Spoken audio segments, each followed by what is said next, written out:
Okay. Well, welcome everyone here today for our amazing webinar.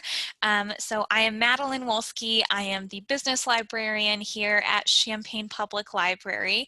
And before we get started, I am going to let you know about some library news, takes care of some business. So there's my welcome.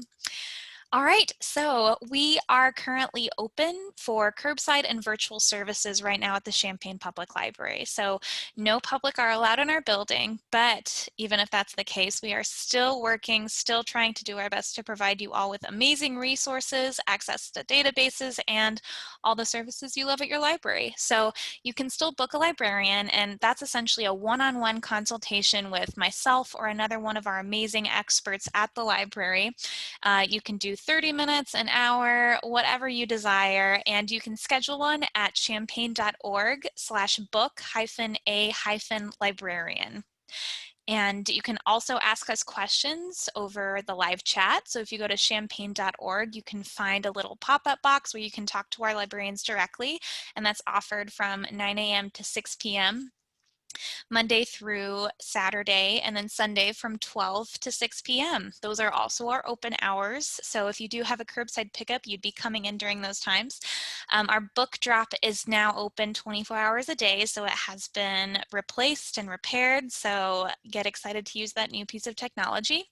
And lastly, you can email us any questions, comments, or concerns at librarian@champaign.org.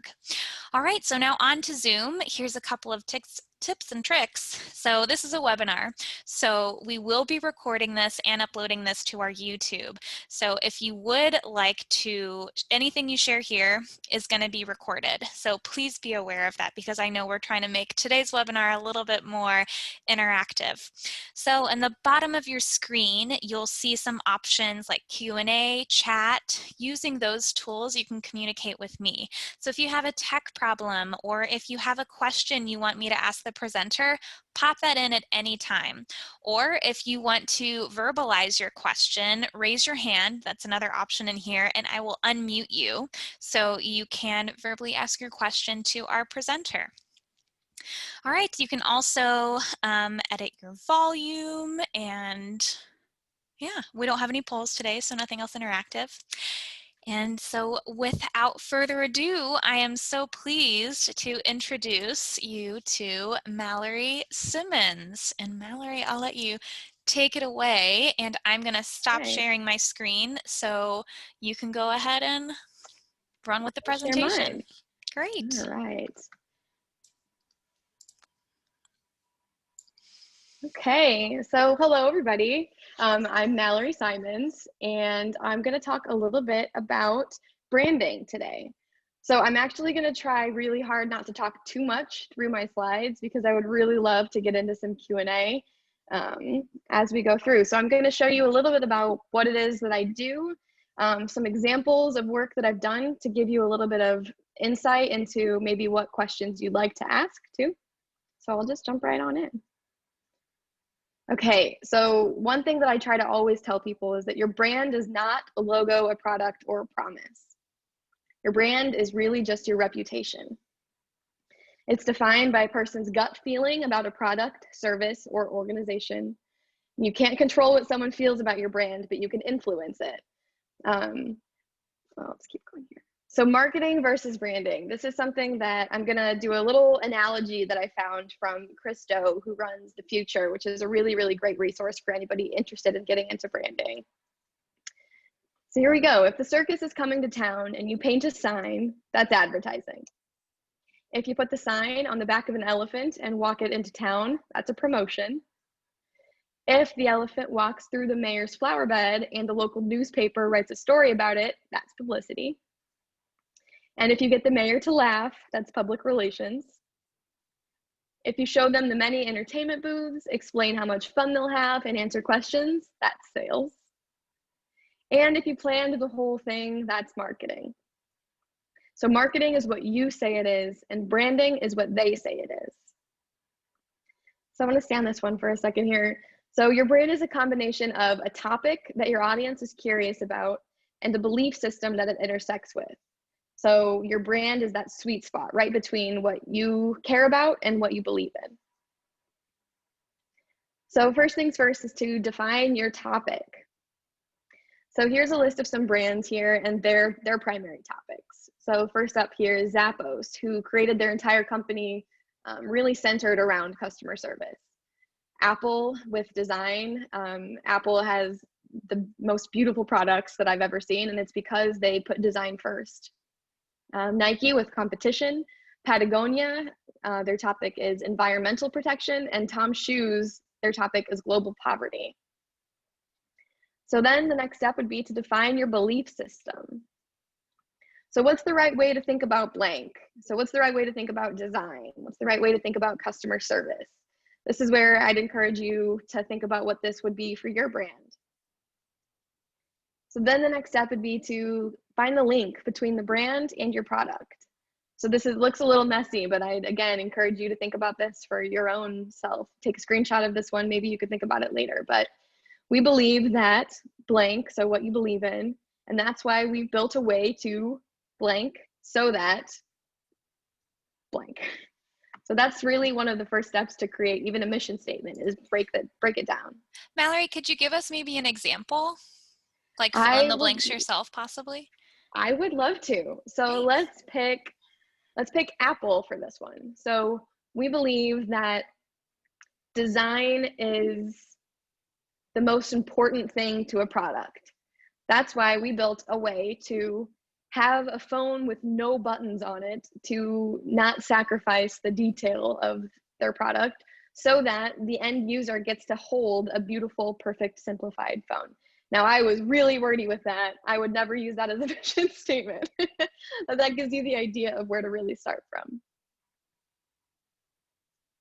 Is that okay, Madeline? No, I think that's fantastic. I guess for me, I always appreciate a good example. So yes. Yeah, it's going to be interesting to kind of mold this to each individual's business, especially if people aren't necessarily making products, they're instead doing services. Right. But this will be a great way to work through that. Yeah. Mm-hmm.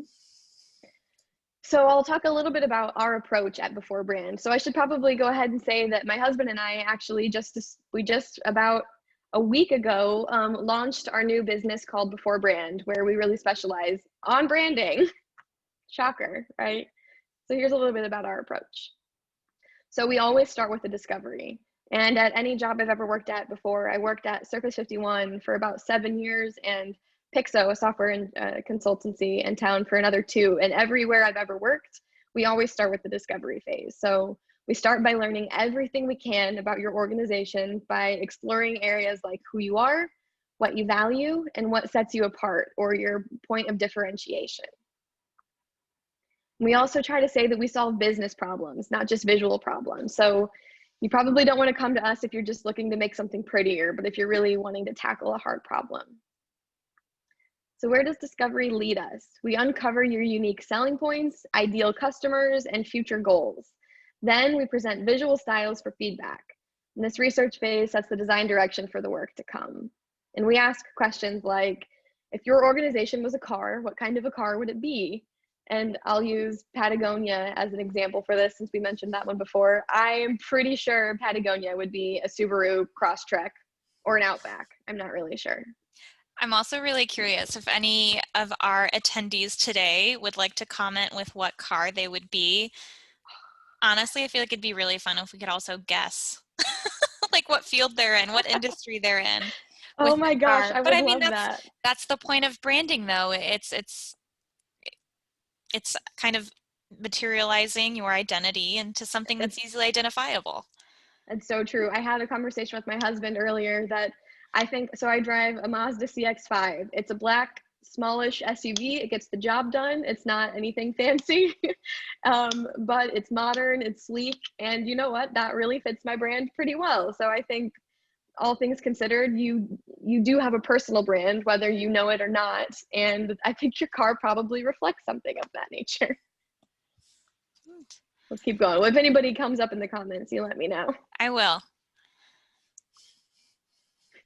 All right, so then we've also got the deliverables. And I wanted to get into the deliverables because a lot of people don't always have the option to go to an agency to get work done, which means that it's probably not really, it's difficult to know what really happens under the hood or behind the scenes at one of those, if you're getting a project like that. So I want to show a couple of projects that I've worked on and show some of the process behind it to give you an idea. So we always start with a creative platform. So as I've already said, branding is more than just your logo, but your logo operates as the face of your organization. Your visual identity creates the first and lasting impressions among your customers. So for today's design-savvy audiences, good design is not optional, it is critical to the success of your brand. So a creative platform includes a logo, a tagline, typography, a color palette, graphic elements, a website mockup, UI mockup, so that's user interface mockups for apps, and social media mockups. So a social media mockup, is it kind of like the overall design and look of your social media, or is it kind of like the wording or like your voice, what you comment, how you interact with people? Yeah. I'm going to say all of the above. So your voice is really a part of what the creative platform comes up with. So when we'd say things like a tagline, we're really trying to find out what voice do you use with what audience. So for example, Busey Bank is going to have a much different presence than somebody like Beer Nuts Snacks, where your voice is going to change significantly. So I think this is an opportunity to show that. So we usually show 3 to 6 examples of some social media posts just to show how the voice plays out and how it plays with the visual identity. Cool. And what do you mean by graphic elements? Graphic elements. So let's just use the example of what we're looking at here and how you see all of these. It's got to look, it's got to feel, right? You see our little logo in the bottom right corner here. You see the elements kind of playing out throughout the rest of this presentation. Those are what I would call graphic elements. Okay, so not necessarily the logo, but complements. It But all of the complements it in some way. pieces, yeah, all of the pieces that come along with it, photography, type design, all of the things that make up what you look at. Okay, thank you. Yeah, you're welcome.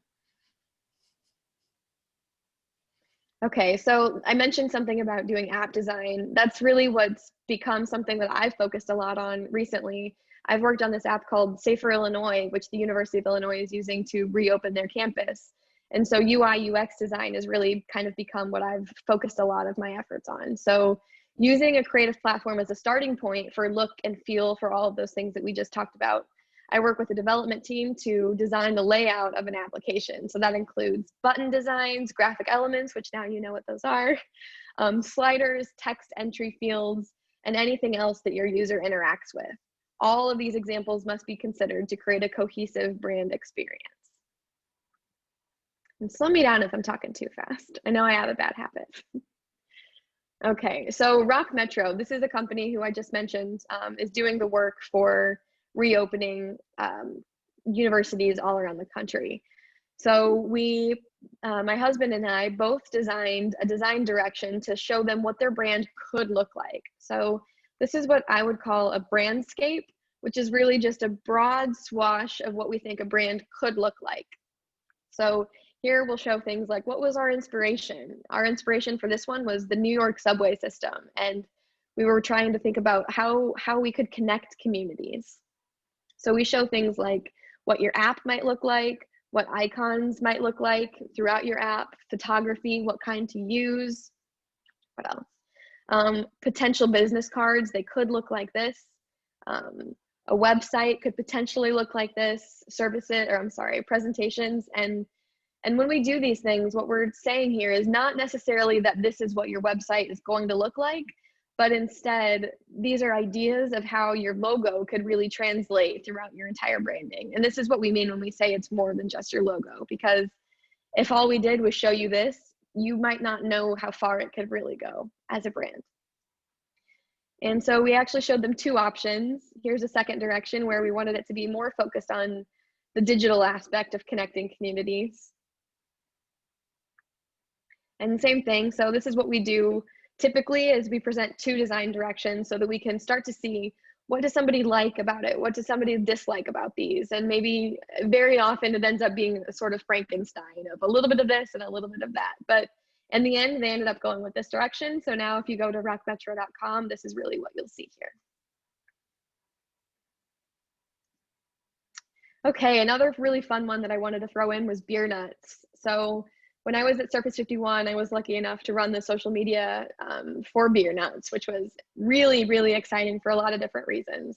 The first being that I got to redesign the packaging for beer nuts, which was so exciting. Getting to go to the store and find something that you bought or that you created that you can just purchase is awesome. But really what I focused on while I was at Circus 51 was social media ads. And these are the bread and butter of what we do. So from here, we would usually typically make a plan for at least 3 months at a time. So we would find out what are all the holidays coming up, or what events are going to be happening around that time. So for example, tax day, how do you make a tax ad for beer nuts? Well, we figured it out. So really it's about creating content as much as you could and engaging with your audiences as often as possible. And one thing that was really exciting for me was I got to pull in my family. So this is my brother and his son and his wife and daughter, who we got to come get in front of the camera for a photo shoot to run a long list of this. I think we had almost a year's worth of social media content come out of this shoot. And another fun one that we got to do was a vintage campaign, because we were doing these throwback packaging designs. I had everyone at Circus 51 dig through their family's arsenals and submit some old family photos to use for their vintage throwback campaign. So this is my dad, who also got to get thrown into that mix. Okay, and any questions, Madeline, before I jump into the next one? Nope, looks like we're okay still. All right, awesome. Okay, so I also want to show an example of a building, what they decided to do. So this was a student housing building called Octave, where at Service 51 we got to actually name them too, which was really great. So I'm going to kind of skim past a lot of these. This is going to be a lot of slides, but I really just wanted to show what design looked like when it's not just a brandscape, but we show a lot of individual pieces of what could make up a brand. So for here, we presented a whole lot of logos. And while we were at Surface 51, it was pretty customary to show our work. So you could actually see all, not just our favorite logo options, but really all of the ones that we explored and getting to what we would call our favorites.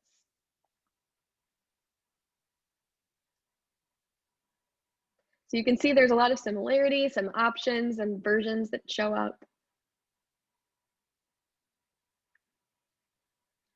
Octave actually means 8 steps. So my husband did this version where he tried to sneak the number 8 into the word. You'll see the number 8 showing up in things like this as well.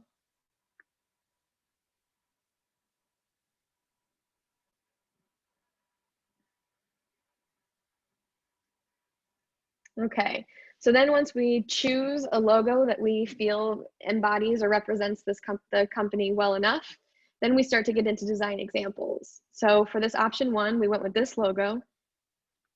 And I'll just flip through a couple of pieces. So a print piece for a book cover, some advertising for bus areas, social media ads, and bus boards that we could put on the side of MTD buses. And one thing that I really enjoyed doing was kind of dreaming of what their inside space could look like. One thing that we talked about was that the entryway into their building was really just a concrete garage. And we dreamed of what would it look like if you actually put your brand in that space as well, so that they were greeted with a brand at every entrance. And a website. All right, and then I'm gonna flip through another option here too, just to show how those translate. So you can see that we're really following the same style here, the same format, but we're showing how these could play out in different ways.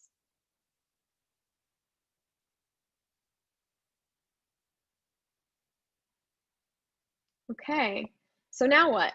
Owning your brand. And this is something that I wanted to hopefully talk about here, at least for a moment. Maybe we could use you, Madeline, here, but I want to talk about the point of differentiation. So this is what you use to describe how your brand or product benefits customers in ways that set you apart from your competitors.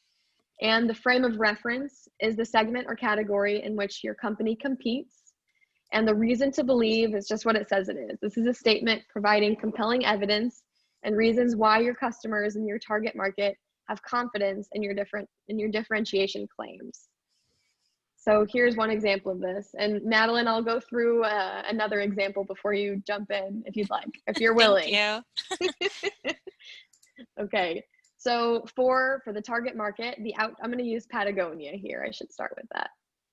So for the outdoor adventurer, the Patagonia brand is the outspoken lifestyle epitome among all outdoor clothing companies because of their sustainability and ethical practices. All right, what do you think, Madeline? Do you think we could get you to try one of these? Oh my gosh. Okay, I'll try to do this. Okay, so a little bit. I have a jewelry business on the side, so I'm gonna try to do this. Okay, so oh my gosh. See, that's the hard thing I think for me is I can help you, don't identifying. worry. Okay. I'm so nervous now, put on the spot. Oh, I'm sorry. Oh no, it's okay. This is great for everyone and myself, honestly. So I'm trying, okay, so my target market, I typically get youngish to, so I guess like 20 to 40-year-old, really creative, independent, middle income making individuals who wear earrings. That is a perfect target market. You nailed it. Okay, Like, that is okay, so great. specific. Great. Yeah, I was about to say, is it too specific? Never. No, I think you can the more specific, the better. Okay. So then that would be Made by Mew. Yep. I don't know, can I see Patagonia's again? Yes. Oops. I'm not gonna lie, I struggle with this one myself. I know, I What feel makes like, you, it's really hard to know what actually really makes you different. So what's different about what you do than everyone else who sells those same kinds of products? I think it's because, at least for me personally, when I wear really big, gigantic, very colorful earrings, it promotes a sense of, oh gosh, power. Yeah, absolutely. And it makes me I love feel as wearing giant though, earrings. yeah, it makes me feel as though I'm not afraid to step into the spotlight. So that's my point of differentiation. It's for people who aren't afraid of confident color. Ooh, so So for bold women, bold how women, about I guess. Yeah. creative, bold women? I Yes. like it. So, and then among all, what do we say here? Outdoor clothing companies. So Yeah. what would be So your frame of reference? probably just polymer clay earring manufacturers or There you earring go. makers. You have got this. This is great. And because why? Why should somebody want to buy something from Made by You? Because it will make them feel good. I mean, we're There all you about the go. blast of serotonin that you get It's whenever you so make a true. buy. This is very But true. yeah, so that's my, Okay. I love it. I'll do this for before brand. I'll put myself on the spot too. I didn't come up with something beforehand, so I'll jump in with this. But for me, let's see. I have to go back and forth. So for the budding entrepreneur, the before brand, wow, that works really well, is the design advocate among all agencies because they want to see you grow.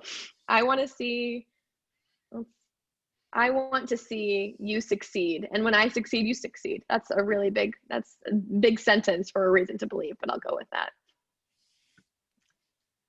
And Madeline, I believe that was it for my presentation. So I wanted to see if there was potentially any Q&A we could stir up.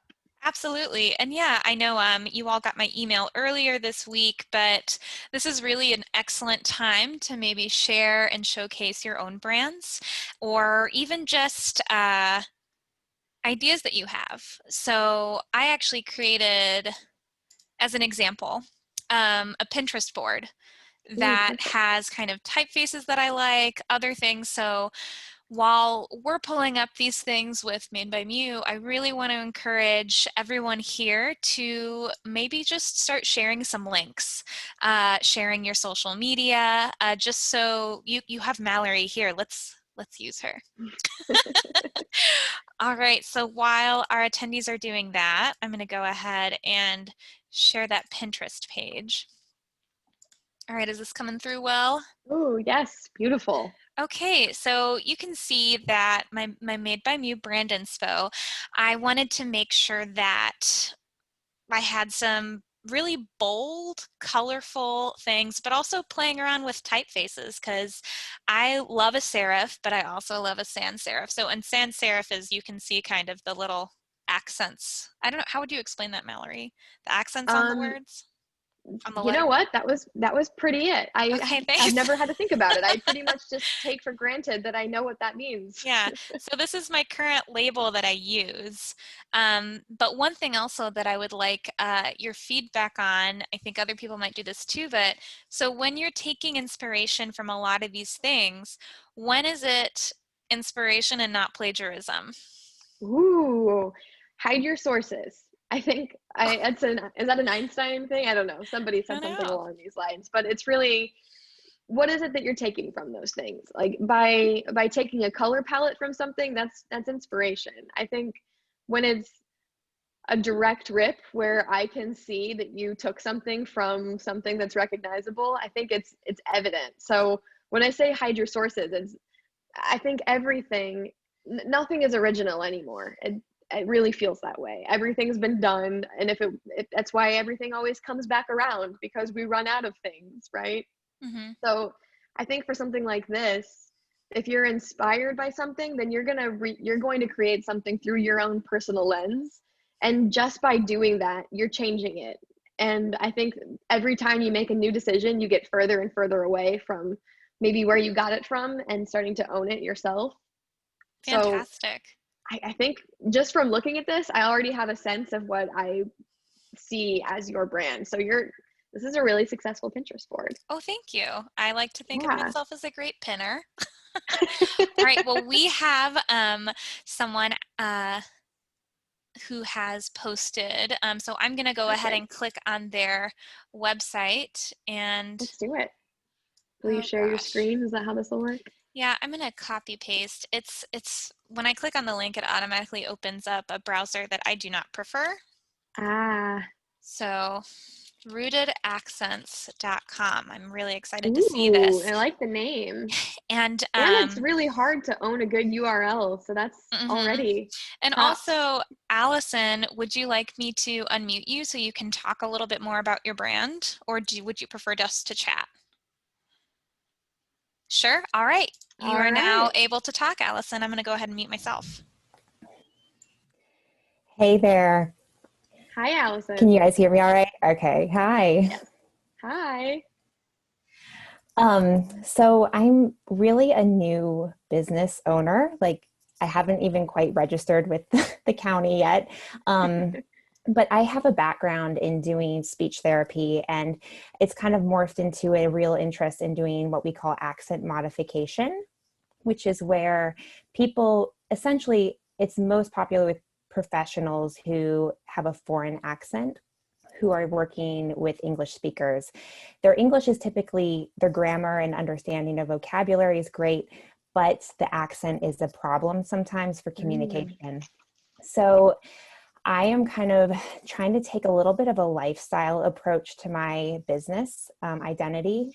I really want to appeal to, I would say, it's like millennials. okay. So I feel like the whole lifestyle imagery is in that natural idea of having like roots, which is how I chose the name, growing roots down, getting a good foundation, and sort of having that transformation in your whole life. Not just your accent, but your whole life is going to be transformed as you root yourself.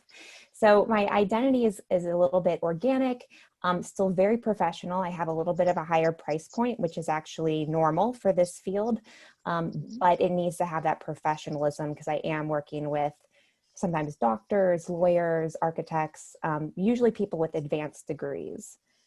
So there you go.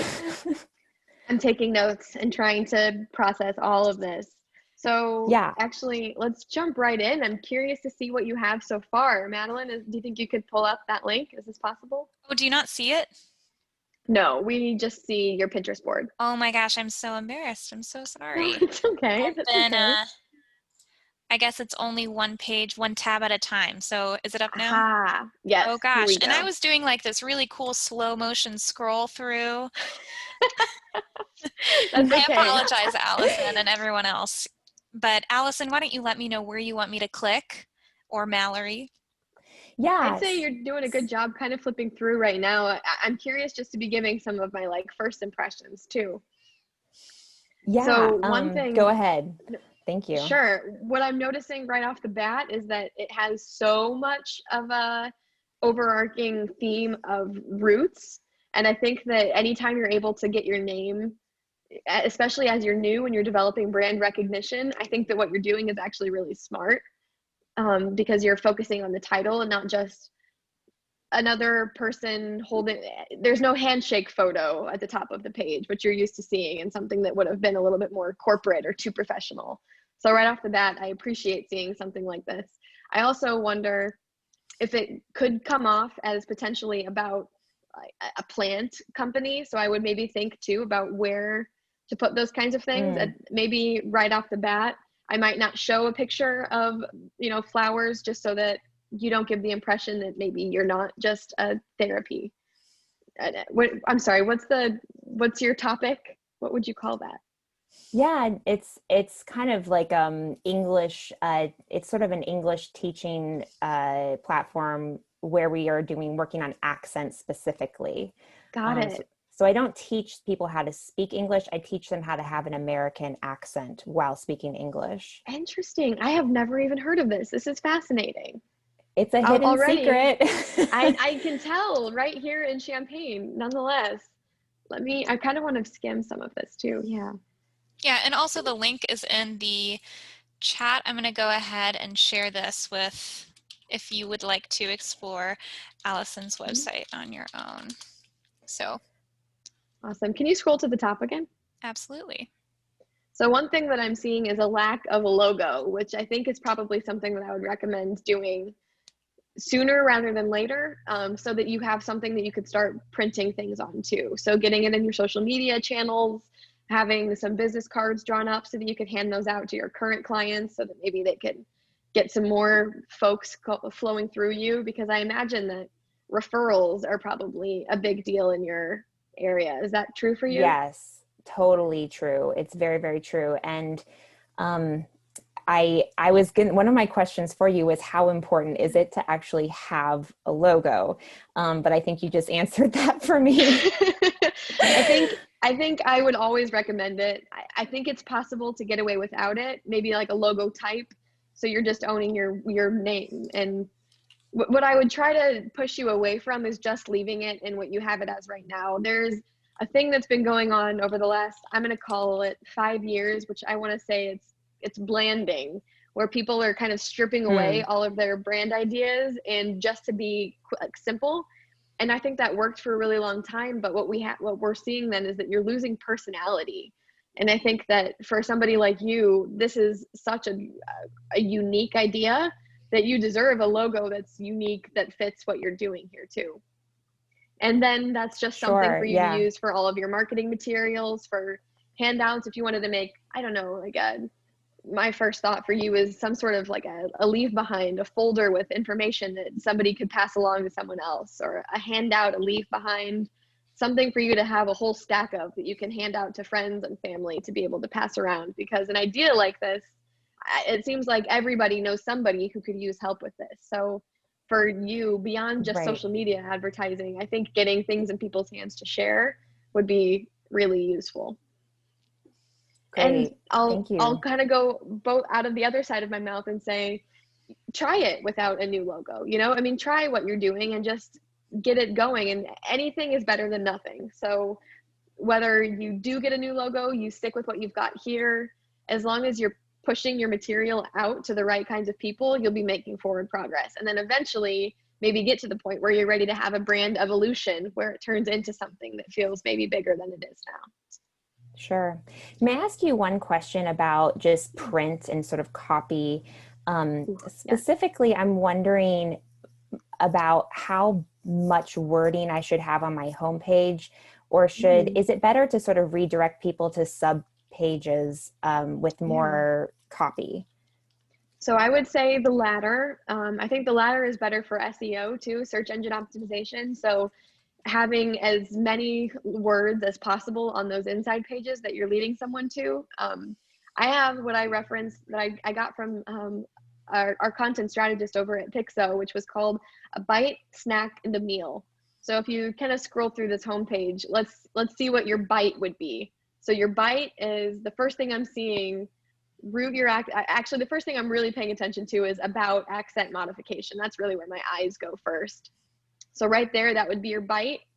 And then I think this is probably a little too much information right here. I think somebody might skip past a lot of this content. They might just click before they even start reading.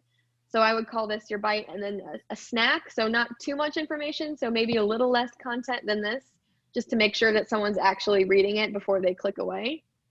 And then Madeline, if you could click the button for me. This is where then I would say this is where your meal goes, which it looks like you're already doing here, but this is where it's time to really get into the nitty-gritty information. Yeah. It's a little bit weird for me to sometimes get my head around some of the branding because mine is really a service. It's like it's more of a counselor kind of website than it is about selling like a product that they're going to get in the mail. Do you have any tips about services and how to build brands around services that might be different than selling a product? That's a really good question, and one that I was afraid of because I don't know if I really have the right answer for that. That's fine. I'm Good luck. Either. No, I'm just kidding.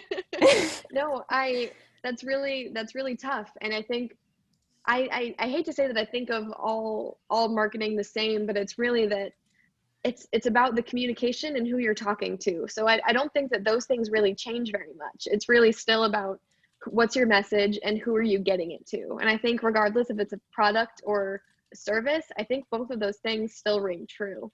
I don't know how much of this wouldn't apply to you, I guess is what I want to say. Sure. So if I could get like two kind of jumping off points from you and as a takeaway of what I should really be focusing on, maybe logo, perhaps, then also the bite chunk chew thing. Bite snack meal, but I kind of like what you said too. Yeah, I think that and I think don't discount print. I think a lot of people are putting all of their eggs in the social media basket, and I think that that's true and it works. But I think for what you do, don't discount how valuable a referral really is, and be thinking about what kind of giveaways or leave behinds you could give to your current clients that might help spark some future people coming to you. Yeah. Thank you so much. I was so excited about this tonight. So really thanks for taking my little business startup. Of course. If you want to talk any further, Mallory or hello@beforebrand.com. Here's my pitch. Yeah, definitely. Great. Well, thank you so much, Allison. I'm going to go ahead and put you on mute again. And again, just letting anyone know if they would like to share their own work with Mallory, now's the time to start putting in those links into the chat. I am going to share something that another attendee commented on. People don't always spend time to click beyond the first page. Make sure they see visually and with words what you do. So absolutely. I thought that was really insightful. Yes, I agree. 100%. So as far as creating a logo, how does one start doing that, especially if maybe they don't have access to or just knowledge off the top of their head on how to just create one? I think when we initially met, you mentioned this amazing resource called Canva. That was it. So I was going to say this is the perfect time to flaunt that. So I have to say I don't use Canva. I use old school Adobe programs, Illustrator, InDesign, Photoshop for mine. However, when I was talking to Madeline about this, she asked this question, and Canva is one of the best. It seems like everyone I know has become a designer lately because you can with a tool like this one. So do you want to give a little demo of this, Madeline? Is that I possible? will, Not but making something, but just showing what it is. so I'm not going to do anything yet just because we have someone who shared their website, but I am going to mention that Susan Winkler, our technology librarian, she has some webinars on Canva. So you can actually take Ah, her webinars. I don't know, I think she might have an outside presenter, but what an amazing way to utilize all of the librarians here at yeah. Champaign Public. So, oh my gosh. It's just so hard to copy and paste from that. So I'm just going to go ahead and do a new share. All right, so you should be able to see the Sasha Ooh, Rubel. yes. All right, so Sasha, I'm going to go ahead and unmute you. Or is that okay with you? Yes, yeah. I see the hand, so I'm going to assume that's a yes. All right. Okay, hi there. Hi there, Sasha. So I just am looking for feedback. I'm sort of still developing a focus for what I want to do with my work. I work as an artist and I sell individual paintings. I do commission work and I work as an illustrator for publishers. Okay. Taking notes as we go here. My first comment right off the bat is, do you have an email list? Ah, That is the one mode that I think that I'm starting to see artists push towards, because it is an easy way of staying in the top of mind from people who could potentially buy your products. So if you don't have one yet, I think that would be my first piece of advice, is start grabbing email addresses from friends, family, start with your own, own pool of folks, and then start sharing some of these. I'm curious, what kind of things are you using now to get your work in front of eyes? let me see. Oh boy, in general, I've had a lot of actually done pretty well with gallery shows. So Okay. periodically I will have gallery shows, and I've been lucky to sell paintings, and I've just sort of branched out into prints that are Yeah. more sort of, not limited edition prints, but more just so that be available to more people. Yeah. So I find that the postcard that I send for the show is a terrific. I like it. Years and years and years later, people put it on their fridge, and it somehow never leaves the fridge. Yep. That sounds about right. I usually try to get, whenever you send something like that, I usually recommend doing something like a magnet, or doing something that will stick around for longer than, it's harder for somebody to want to throw something away when it's beautiful or useful. So when you're sending something like that out, it's like free art essentially, right? So if you Exactly. can, I think if you can do something like that for an email audience, so that it's not just about sending things in the mail, but getting your work in front of the eyes of some prospective buyers, I think would be really useful. I'll stop saying that. No, it's good to hear. Yeah, I have so I have some stuff in sort of like a store environment, so people wander in, and then, but I find that when I hear you talking about having a print piece left behind, really resonates with me, because a lot of people walk in who don't know who I am and maybe aren't really going to look me up on the website. So that's kind of a helpful thought. Yeah, if you have a physical space, I definitely recommend it. And anything people can just keep with them so that you stay front of mind for as long as you can, I think is really useful. And it saves you a breath too, if somebody walks in, I don't know how often people are coming in there, but it helps to keep people interested, I guess I would say. Definitely. You've got some homework to do. Thank you. I sure do. I have a super quick question, because I want to hear Yeah. about Canva. which is with my website, I have sort of 3 strains of artwork that I'm highlighting, and I feel like Mhm. it might be confusing to people. Ah, How do you aha. how do you like create a hierarchy perhaps? Yeah, this looks like it could use, so what is this, the home page that we're on right now, or are we on an inside page? You are on the home page, which is So, most people are So interested it's in. Greta. Yeah. Yeah. so okay, I see. So what does Greta mean? I think right off the bat, what I would say is, well, maybe answer that first. What does Greta mean? Ooh, let me see. I had written something down which I can't find. Um, in general, I think she's just a very independent, very spirited, optimistic person. She's a bit foolish, but Okay. she's sort of magical.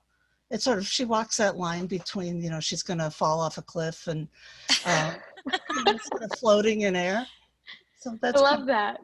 that's So I think right off the bat, I want to see that. I want to hear that. I think that it's just missing a little bit of that bite in the snack from some of this, because yeah, I'm not exactly sure what I'm looking at. I can glean a lot of that, which I think is important for art to be able to do that. But I think for you to be able to talk and share about that would also be really helpful. So maybe just a bit of context at the top that could be maybe even just an artist statement of some sort, so that we know what it is that we're looking into, so that we can peek a little bit more through your eyes into the work. cool. Yeah, so, but Mallory, do you think she should have like a home page, or as far as organizing the website, I guess that's what I got from Sasha's last question. Yeah, But the it's because, organization, I think it feels like there is no homepage, and so I right. think that's a little difficult with what I'm seeing here. Good. It feels like we're on a homepage. I want to click the car icon in the middle. That seems like it would take me home. Yeah, So, and something I learned today from our own promotions manager, that people do like to click on images, and this one isn't really clickable. Well, it is clickable sometimes, but it's, again, so this is the home page. okay. I think even just saying home somewhere, being able to have your logo be clickable so that it brings you somewhere. I think maybe even just saying a little bit about yourself. We're getting right into the work, but if the website is called Sasha Rubel, I'd like to know a little bit about the artist behind here instead of just the work. So I think a little bit of hierarchy shifting to have a homepage say a little bit about you and your work, and then get into the secondary navigation, which could be Greta Filaments Whirls. Mhm. I also don't know that I would have an etc. name. I'd probably try to rename that one just for consistency here. Definitely. I'm with you. Thank you. Yeah, of course. You're very welcome. Thank you for doing that. Yeah, This is fun. this is so much fun. And then just a quick, let me make sure that you guys are able to see this. So regarding Canva and what, all right, so it is being shared right now. You can, yeah. Yeah. So Susan had, so this was last week, where Liza Wynette taught Intro to Graphic Design using Canva.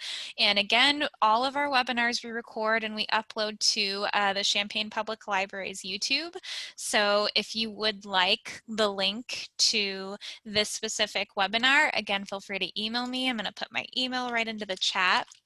And once that becomes live, because you know we like to add captions, make it look a little bit nicer, we'll go ahead and send it over to you. But I'm going to use this too. I need to brush up on my Canva chops, it looks like. yeah, well, something else I have a question with, I don't think we have anyone else who wants to share, and we have about 10 minutes left, but what happens when you decide you need a rebrand? Or, I mean, how does one go about that, especially with Instagram? So, or other social media? Do you have to create it, like have this huge fanfare, or are you just slowly sliding that in underneath the cover?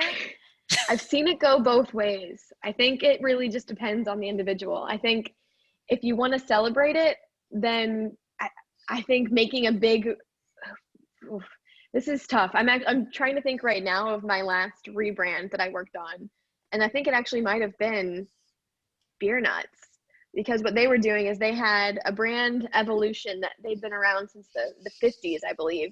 Yeah. And for some of the branding that we did for them, we did some throwback campaigns. And so for them, it was a huge deal. I remember dreaming up what we could do, which was, maybe we can get a giant beer nuts bus to go to every town named Peanut in the USA and go touring all of these new packets. I mean, we dreamed up everything from big to small. So I think it's really about the scale of what your brand, the scale of your brand. I mean, if you're just starting out and you already have a brand, but you're kind of going to the next level, I don't think it's that important to make a big deal out of it. Mm-hmm. For example, my brand that I just started with my husband, Before Brand, we barely did anything. We launched a website, we told some people about it on Facebook, and that was it. And so I think it's really up to you and how big your audience already is too. If you already have thousands of followers on Instagram, they're going to notice when you change your logo, and they'll probably be mad about it. And, blah, blah, blah, blah, blah, as people do. So I think it really depends who you are and what your following really is. Yeah, I think this definitely has happened where a couple of brands that I follow, if they don't just suddenly change the whole thing, they then just do like, hey, we're shutting this page down and completely changing into a new direction, but follow the new page, which I never do. It's not great. Right. But and I it think only... that's usually like it's a parting of ways too. Mm-hmm. So another example is I'm no longer, I don't work at Pixo anymore, but when I was there, I was working on a rebrand for Pixo. And for them, it was really about a new brand was a shifting because there were new owners. So sometimes it's about just a change in, organizational makeup that requires a rebrand. Mm-hmm. Sometimes if it's just time, sometimes you've used a logo since the 80s and it's time to bring yourself up to modern times. And when that happens, people sometimes can get excited about it. And sometimes you can get, I didn't talk too much about this, but brand ambassadors, people who can share your brand for you, social media influencers who can use your product and share it there. So I think that really does depend on the scale of your company and how you want to respond to a rebrand. Right. Well, great. Well, okay, it looks like we have someone who just made a comment. I like Canva as a non-designer, but the two most frustrating things is that one, they really promote their paid subscription. Yes, I completely agree. It's not possible to filter out the free graphics. And two, you can't make fonts curve or round, which those are two incredibly important things. I know that at the library, right now we do have some laptops with Adobe Creative Cloud on it that we are considering checking out, and so that might be available in the future. But yes, Colleen, I completely agree with you. Those are two pretty sad things, but they are doing a couple of new updates, and I've definitely in the past, I think I've paid for 1 month and then I just didn't use it anymore, which isn't really a way around it. But it worked for me at the time. Yeah. Whatever you got to do to get by. Absolutely. Well, I'll wait a little bit more in case there's any other nuggets of information, but can you share with me one more time your email? So at your new brand? Yes, it is hello@beforebrand.com, and you can find us on beforebrand.com as well. Great. And I've just shared that. Yeah, of course. I've just shared it in the comments or in the chat, excuse me. And I really encourage anyone here to go ahead and follow up with Mallory. Maybe you didn't really have a link to anything of your brand today, and since we weren't able to share images, you could email her something. Absolutely. That would be really beneficial and pretty amazing. Oh, we got a question here. Yeah. What can you advise about how to deal with testimonials? Does it look better to do screen shares of customer comments from social media, or is it better to write in the testimonials in your, quote, brand font? That's a really good question. I've only ever done the latter, where it's really styled, because I don't know why though. I guess it's just to make sure that the ones that you're using are curated. But there is something to say about, the actual, you're honest. There is something that comes with seeing a live, real feedback. I don't know if I have a preference one or the other. Well, I would also wonder that if it's like, so those real brands, I mean, everybody typically Googles like businesses. So it's advisable to put your business on Google My Business, which then would include all of those really raw, honest reviews and comments. So maybe that's where you have that kind of honest testimony, which they're both honest because it's not in your best interest to lie. And then maybe stylize it on your website. But it looks like we have a comment. What about investing in a designer for the logo and a format? That's definitely what I would recommend doing. I would love to say I'll design every logo in the world, but I also know that it's not feasible for a lot of people to hire a professional agency to do something like that. I've heard of a lot of people using Fiverr. I don't hear much good things about Fiverr. Usually clients come to me because they tried using Fiverr and it didn't go well. But I also think using, like, young students fresh out of college are usually hungry to do logo work. I don't know that I want to recommend Fiverr. Okay, I just pulled up. I just pulled up the site and I was about to copy paste, but I guess I won't do that anymore. So yeah, and I totally agree with that. The University of Illinois is such an amazing resource, and I know that it's so easy to get in contact with students. And also I know lots of local artists are now, like, if you look on Facebook for local markets, a lot of those smaller artists, they do branding. Or like here I think of Kudo. Kudo Designs. They have connections with a lot of artists, and yeah, also Parkland College. A question from Anne. What does your company charge for branding? So do you have pricing based on the size of the company, or how would the pricing model work out? So good question. It's really right now based off of the customer. I do something called value pricing, which is what I've just recently learned, which is really a scalable way of making it affordable for anybody. So what I don't want to do is price out my friends and family who I still love doing work with. So it's really a matter of what is it that you're doing and what is it worth? What value is it for you? So I would say it does scale with the company. And we still take on startups are some of our favorite projects to work on. So we try to make sure that we're affordable. I don't have a price point right now for just branding as a blanket term, because what we would usually do is say, what do you really need? Because I wouldn't try to sell anybody more than they need. So if it's really just a logo, then, you know, we'll work with something that's a little bit more feasible or a little bit more affordable than the whole brand suite that you might be used to seeing from the other work.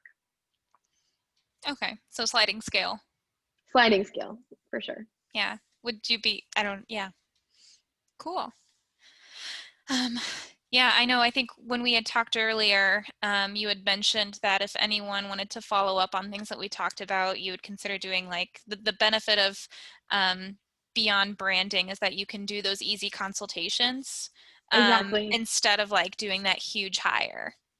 Exactly. So hourly rates is something that we're looking into doing. We don't really have, this is recorded and I don't really know what our rate is yet. Yeah, So as of December 21st, 2020.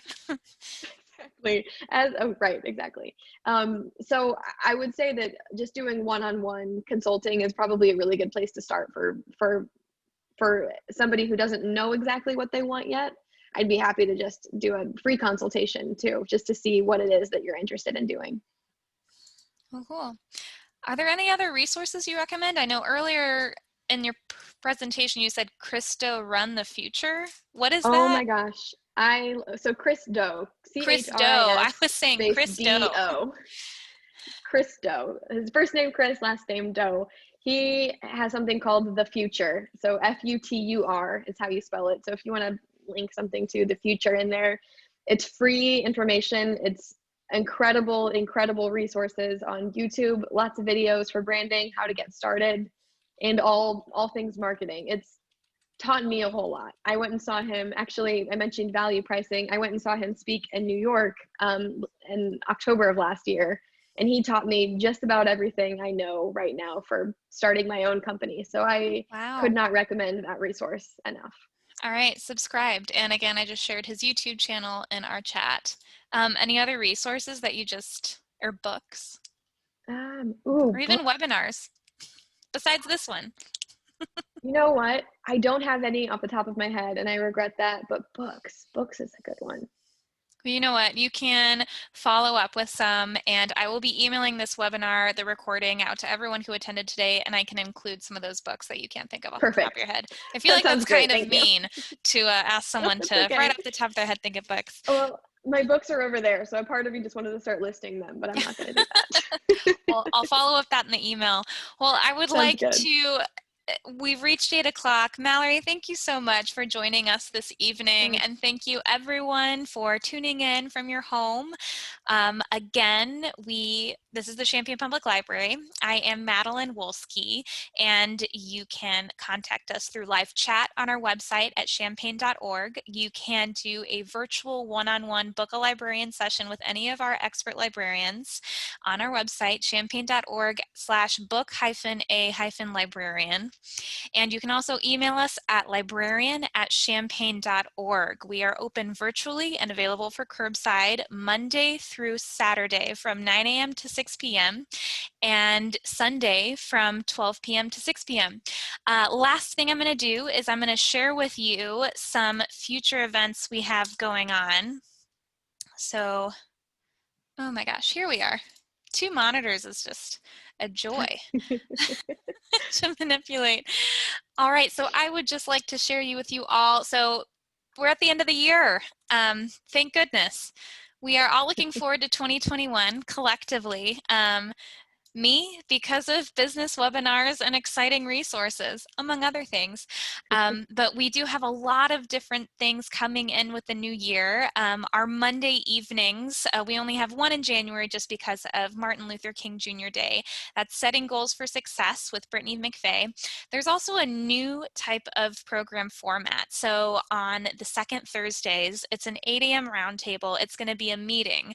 So it's going to be interactive. We're going to be working with Brittany McVeigh to break down topics we've learned in setting goals for your business and apply those. So a really great, again, one-on-one consultation. I think it's my favorite way to connect you all with experts. And then we also have a recognizing and managing stress program, which is realistically beneficial for everyone, not just those interested in business and career. And then lastly, a build your business plan. I'm going to be showcasing a lot of our library's tools and resources so you can do a step-by-step way of building it on your own. And again, thank you all for joining us this evening. I will be following up with an email of the recording and a lot of the resources we've talked through today. One last shout out and big thank you to Mallory. This was fantastic. And me especially, I'm looking forward to just seeing your growth and expected success with Beyond Brand. Thank you so much. Before brand. Before brand. Oh my goodness. It's okay. No, it's okay. I got this. It's new. It's okay. I'm gonna hold it against new. you. I know. I'm just so excited. All right. Thank you Thank you again. so much. And everyone have a wonderful evening and a happy new year. Bye-bye.